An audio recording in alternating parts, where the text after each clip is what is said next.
দুই প্রকার ব্যক্তিকে কোরবানির গোশত দিলে সোয়াবের পরিবর্তে আর গুনাহ হবে।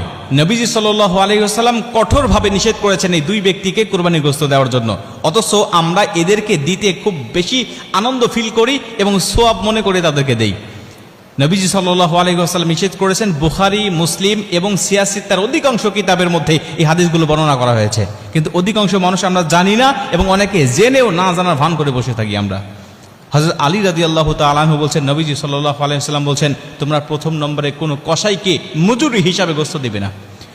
কসাইকে মজুরি হিসাবে গোশত দিলে আপনার সোয়াব তো হবেই না এবং গুনাহ হবে এবং কোরবানি বাতিল হয়ে যাওয়ার সম্ভাবনা আছে। কেন?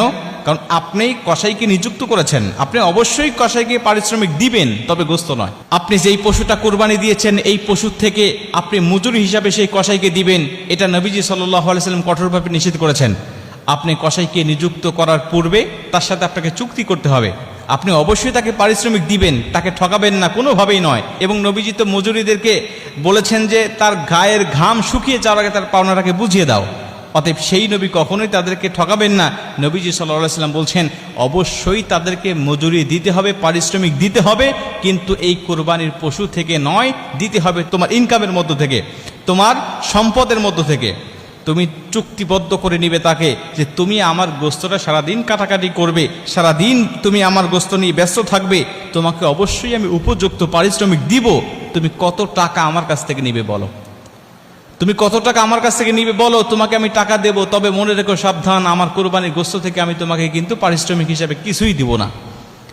এরপরে আপনি তাকে উপযুক্ত পারিশ্রমিকটা বুঝিয়ে দেওয়ার পরে আপনি অন্য 10 জনকে যে পরিমাণ গোশত দেন বা যে নিয়তে আপনি গোশত দেন, আপনি তাকে ঠিক সেইভাবেই আপনি তাকে কিছু দিয়ে দেন পারিশ্রমিক দেওয়ার পরে। কিন্তু আপনি গোশতকে পারিশ্রমিক হিসাবে দিয়ে দিলেন বা ওই আপনি মূল্য কম দিলেন যে আমি তো তাকে কিছু গোশত দিবই, অতএব মূল্য কম দিচ্ছি, তাহলে আপনার সওয়াব হবে না।